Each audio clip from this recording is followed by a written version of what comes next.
할까요? 이걸 금융위 소관인가요? 네, 그렇습니다. 한번 상황이 어떻게 됐는지 간단하게 말씀 한번 해봐 주시죠. 네, 그 말씀 주신 대로 이 취지가 뭐냐면 그 해외에서는 그때 됐고 해외에서는 2배, 3배까지 뭐 네, 우리나라 상품인데 우리나라 상품을 갖고 레버리지 상품이 있었고 그리고 또 국내 투자들이 해외 나가서 하고 있었고 그러니까 해외에서 되는 걸 국내에서 막는 이 제도를 오히려 국내 제도권으로 들어와서 투명하게 투자자 보호를 그쪽 가면 더 약하거든요. 그래서 투자자 보호 같은 경우는 예탁금이라든지 교육이라든지 더 강화돼서 보호하는 게 맞고 상품도 투자자 선택권 다양화하는 측면도 있고 그래서 오히려 자본시장 선진화라든지 이런 측면에서 이런 것들이 필요하다 이런 측면에서 했는데 네. 문제는 이게 어쨌든 국내 투자자들의 불만의 한 원인이 됐던 건 사실인 것 같아요. 그러니까 이게 이제 상승 국면에서는 오히려 상승을 심화시키고 격화시키고 하락 국면에서는 하락을 좀 심화시키잖아요. 어쨌든 이 레버리지라고 하는 게 지렛대니까. 근데 이게 이제 아까 얘기한 대로 이 불안정을 강화하는 건 분명한데 이게 외환 시장하고 연동이 돼 있었던 것 같다 이 말이야. 아까 내가 얘기한 대로. 근데 그 효과는 어땠는지 어쨌든 시장에서 이거 문제다라는 지적이 있잖아요. 네. 그럼 그에 대한 보완책은 뭔지 네. 아니면 원래 뭘 잘못한 건지 한번 그 얘기 간단하게 한번 들어보고 싶어요. 네. 일단 효과는 어때요? 애초에 기대했던 대로 외환 시장 안정에는 도움이 됐습니까?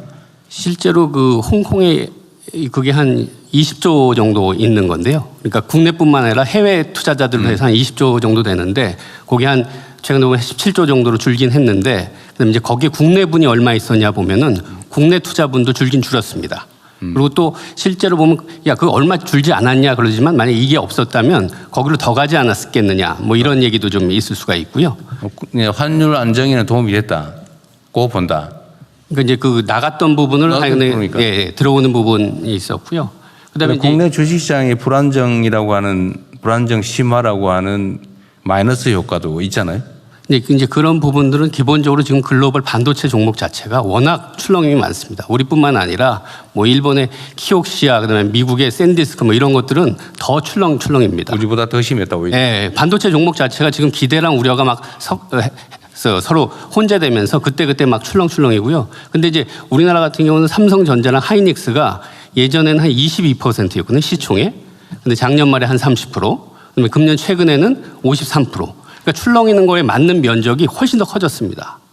여하튼 이게 레버리지도 이번 해외에는 원래 3배까지 있었고 거기에 어쨌든 국내 투자자들이 해외에다 투자하는 게 외환 유출의 원인이 되니까 원래는 외환 안정을 위해서 국내 투자를 권장하기 위해서 만들었던 거다. 해외에도 있는 걸 국내에서 오히려 완화해서 만들었다. 투자자 보호 측면도 있고요. 해외는 예탁금 제도도 있고요. 교육 제도도 없고요. 그냥 하는 거고요. 저희들은 와서 그런 걸 하고 그다음에 이런 거는 ETF라는 그 용어도 못 쓰게 했습니다. 이 상품에 ETF라는 건 이제 장기 분산이라는 의미가 있는데 이건 단기 고위험 상품이기 때문에 해지를 하거나 여러 가지 다양한 방법 중에 하나로 쓰여 있는 거고 단기 고위험 상품이기 때문에 ETF라는 용어도 못 쓰게 하고 저희들이 한 투자자 보호를 할 수 있는 방식 내에서는 다 했고요.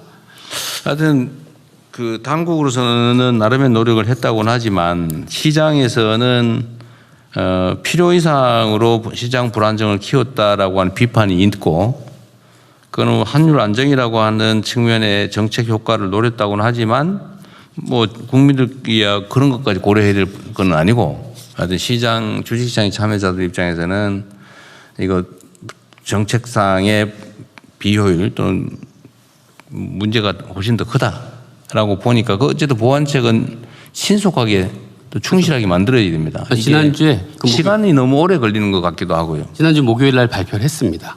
근데 그거 가지고도 뭐 이거 가지고 되겠냐 이런 지적이던데요. 그러니까 지금 이 투자자 예탁금 같은 경우 기본적으로 현금으로만 3천만 원을 갖고 있어야 투자를 합니다. 근데 그 시행 자체가 즉시 하거나 뭐 조기에 하는 게 아니라 한참 있어야 된다면서요. 근데 지금 전산 문제가 있어서 가장 빨리 당겨서 8월 5일 날부터 그 부분은 하겠고요.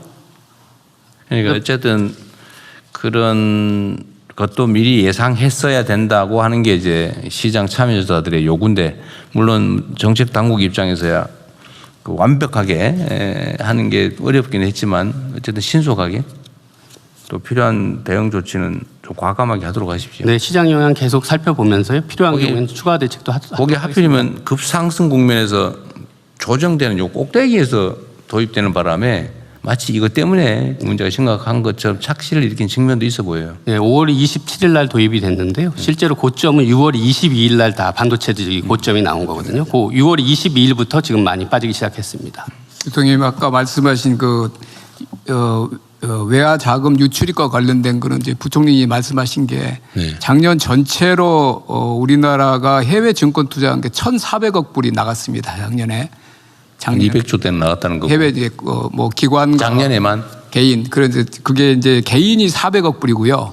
기관이 1,000억 불 정도에서 작년에 1,400억 불이 해외에 나가서 그래서 작년 이제 4, 4분기 그럴 때 이제 환율에 엄청난 부담이 됐는데 올해는 기관들은 뭐 그 추세로 가는데 개인들이 전체 400억 불 한 게 올해 반년 6월까지 28억 불에 그쳤습니다. 그러면 400억 작년에 연간 400억 연간 400억 불이니까 뭐 단순 반기하면 한 200억 불이 돼야 되는데 올해 상반기에는 올해 순유입도 많고 28억 불로 대폭 줄었습니다. 물론 이제 우리가 RIA 이런 조치도 했지만 그래서 개인들은 현격하게 해외로 자금 유출하는 게 순유출이 줄었습니다. 이런 효과들도 일부 작용했다고 봅니다. 하여튼